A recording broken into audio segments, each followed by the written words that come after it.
welcome to the interview. With me is the Finance Minister of Australia, Mr. Mathias Cormann. Mr. Cormann, welcome to WION. Great to be here.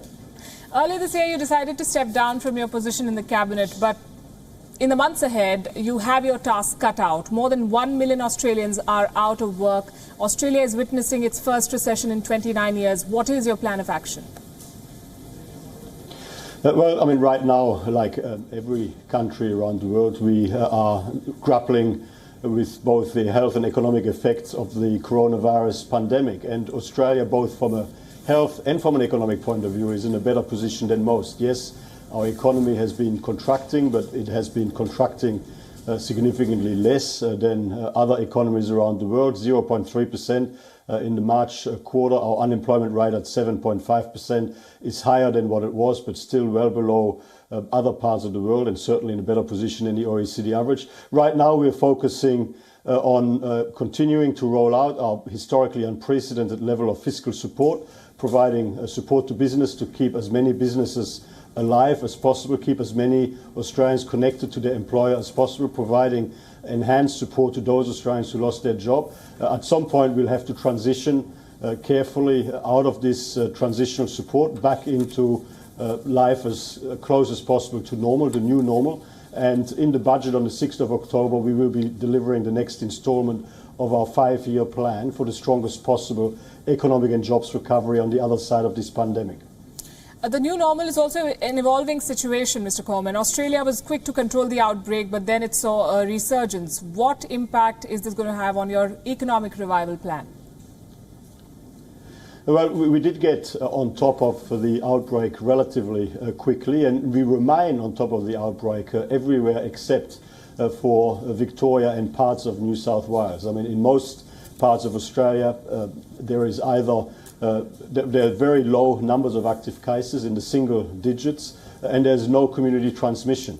In fact, in some places there's zero active cases. I mean, it's certainly in Victoria we've got a significant problem, and all levels of government are working very hard to get on top of this. There's no question that this has had a negative effect on the economy, certainly in the state of Victoria and nationally. Ultimately, the plan of action is to get on top of this second wave in Victoria as quickly as we can, and we're working on that to make sure that businesses can have the confidence to invest in their future growth and success as soon as possible, so that they will start hiring more Australians again. Your Prime Minister was the first leader to call for an investigation into the coronavirus outbreak. More than 100 countries backed that call at the WHO. Are you satisfied with the pace of and the shape that investigation has taken, and do you believe that it will yield something meaningful? Well, we do hope that it will yield something meaningful. I mean, it's just good practice that when something bad happens, that you try and get to the bottom of what happened and why, and to make sure that you put yourself in the best possible position to prevent such events into the future and to improve the way you can respond to it. Now, in this circumstance right now, around the world, countries continue to deal with the crisis. I mean, we are very focused on the crisis response. That's the first priority, and that is as you would expect, and that's entirely appropriate.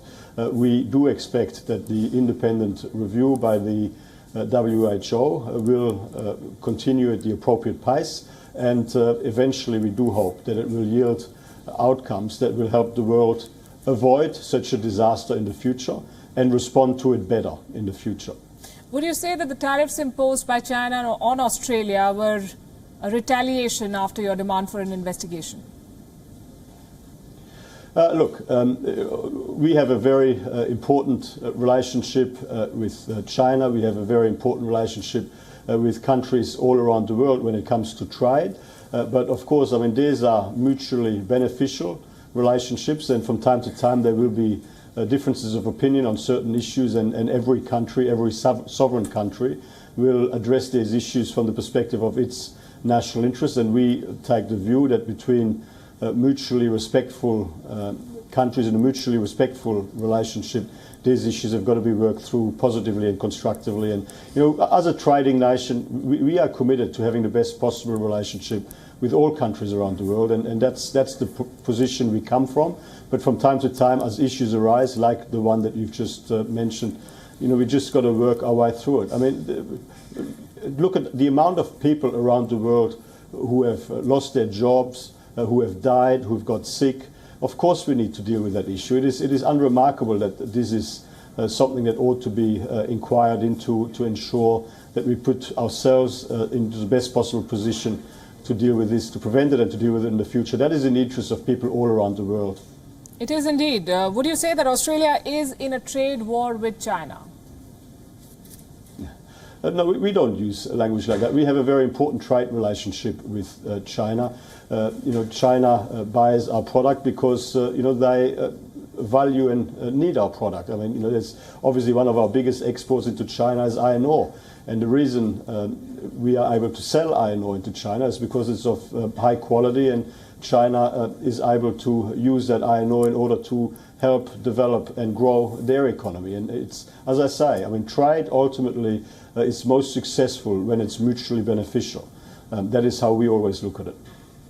I'll come back to that statement from you. But staying with the relationship between Australia and China, China has been Australia's largest trading partner. As of June this year, China accounted for more than 30% of Australian exports. Considering this dependence, quote unquote, on China, can your government still pursue an aggressive strategy when it comes to an investigation on the coronavirus?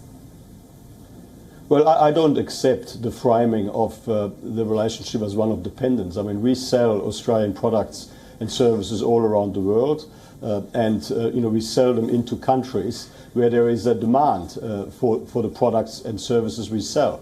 The reason we are able to sell Australian products and services into China is because there is a demand for those products out of China. It is a mutually beneficial relationship, and China needs access to some of the products that we have to sell. So, and that is the why, we of course want to have the best possible relationship with all countries around the world. We will never go out of our way to gratuitously have a negative relationship. But by the same token, like any self-respecting sovereign nation, when there are issues of national interest that arise, we will stand up for our national interest. And that is what you would expect any sovereign country around the world to do. Are certain forces in China threatening your national interest? No. I mean, we have a very, as I say, we have a very important strategic as well as commercial bilateral relationship with China. It's a relationship, of course, which we value and which we will continue to do our best to have the best possible relationship. But when there are issues from time to time, as there will be in any relationship, on which we have a difference of opinion, our perspective is that those issues have to be worked through constructively. On their merits, and that is what we set out to do. Recently, Chinese funding to Australian universities came under the scanner in your country, especially when some students spoke out against the Communist Party of China. Do you believe that the inflow of Chinese cash into educational institutions in Australia is a matter of concern, and what are you working on to regulate such funding?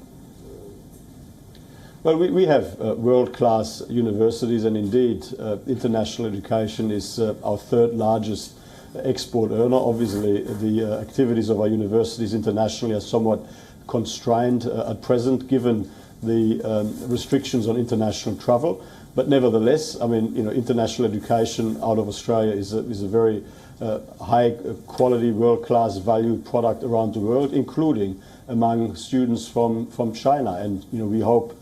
We hope that in the years to come, many students from India, from China, and from all around the world will continue to come to Australia to take advantage of our world-class universities. The students are welcome. What about Chinese money? Well, clearly, to the extent that there is international education sold as an Australian service into the world, then those students who come to us from around the world, from countries all around the world, pay for those services. Okay. In June, the Prime Minister of Australia participated in a virtual summit with his counterpart in India, and many saw this as a new alliance sort of taking shape or solidifying. There's a lot of talk about the Quad. How would you describe Australia's relationship with India at the moment? Well, Australia's relationship with India is incredibly warm. It's a very important relationship. Our Prime Minister, Scott Morrison, and Prime Minister Modi have a very strong personal relationship. They enjoy working with each other on matters of mutual benefit. And of course, I mean, Australia has a very strong, highly valued Indian migrant community here in Australia, which is making a magnificent contribution to our country. So, I mean, we believe that the Indian-Australian bilateral relationship is in very good shape, and we look forward to it be going from strength to strength into the future. Australia has set a goal to send $31 billion in annual exports to India, but by 2019 our trade deficit stood at almost $10 billion in your favour. How do you plan to open more opportunities for Indians to balance the scales? Well, our economy is incredibly open. I mean, there are no restrictions, literally, on imports into Australia, but ours is a small market compared to the Indian market, and ours is a small market compared to the global market. Clearly, when you have a continent with a population of 25 million people, it is minuscule compared to the Indian domestic market. So you got to look at things in that context. The opportunities for India to export into Australia and to export into markets around the world, I believe are significant. And we are keen to work with India on ways to further improve the bilateral trade relationship on a win-win basis moving forward. India is locked in a border standoff with China at the moment. Australia is dealing with its own set of troubles with Beijing. How can Australia and India join hands for a united response, a strategic partnership against Chinese aggression? Well, I wouldn't frame it in terms of joining together against anyone. I would frame this in terms of joining together in favour of the rules-based international order. I mean, Australia is a globally focused, open trading economy. We are an active participant in global trade, and we support the multilateral rules-based trading system. And we believe that countries like ours that are like-minded on many things need to work together as part of the global community to ensure that we can pursue fair and free and open trade wherever that is possible. Let me reframe the question then. How much of a factor will be the military relationship between India and Australia as both countries and governments seek to deepen ties? Well, I think that goes well beyond the areas of responsibility for a humble finance minister. I think that goes right into the territory of foreign and defence ministers, and I would hesitate to weigh into these very significant diplomatic questions. Well, you have been very diplomatic in all your responses, I have to say. India recently banned more than 50 Chinese apps, which included names like TikTok and WeChat. Lawmakers in Australia have made similar demands. The Prime Minister has ruled out a ban on TikTok, but is your government working on a strategy to tackle the privacy risk posed by tech companies and apps, including those from China? Well, we are very conscious of the need to protect people's privacy in the context of, the ever increasing scope and reach of the digital economy. And these measures, any measures and any concerns wouldn't be directed at any specific country. I mean, these are measures that would have general application. Clearly, with the digital economy and the growth in the digital economy come new risks. And those new risks have got to be effectively managed wherever they arise. And certainly our government is focused on that, wherever that is appropriate. You've been a politician for a long time. You've been the longest-serving Finance Minister of Australia. Would you say that this is the most challenging time for governments all over the world? And have you seen a churn like this in the past? Look, I mean, this is one of the worst periods that I've gone through as a Member of Parliament, as a political representative, and I mean, I think it's one of the worst periods in living memory. There's no question.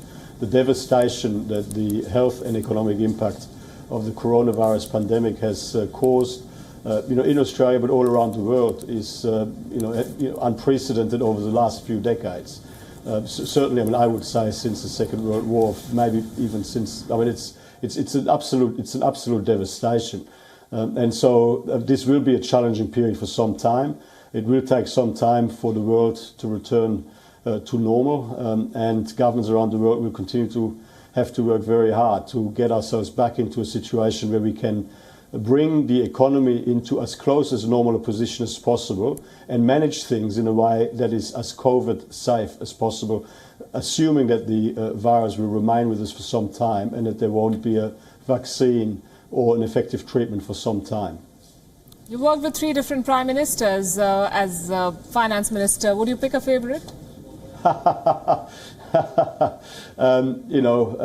I've enjoyed working with all 3 of them, and clearly, right now, Prime Minister Morrison is doing an outstanding job. He did very well to win the election for the government in May last year, and I wish him all the very best for the next election, and I wish. On behalf of, as an Australian citizen and on behalf of Australia, I hope that he has the opportunity to continue to serve as Prime Minister for a long time. And you plan to leave public life, this office, at least by the end of this year. What are your plans after leaving office? Look, I will turn my mind to that at an appropriate time. Clearly, while I'm in this job, I can't possibly think about private sector opportunities. If there are any other opportunities, let's see. But I will turn my mind to that at the appropriate time. At the moment, I'm focused 100% on this job. Right. Mr. Cormann, thanks very much for your time, sir, and wish you all the best. Thank you so much. It was a real pleasure.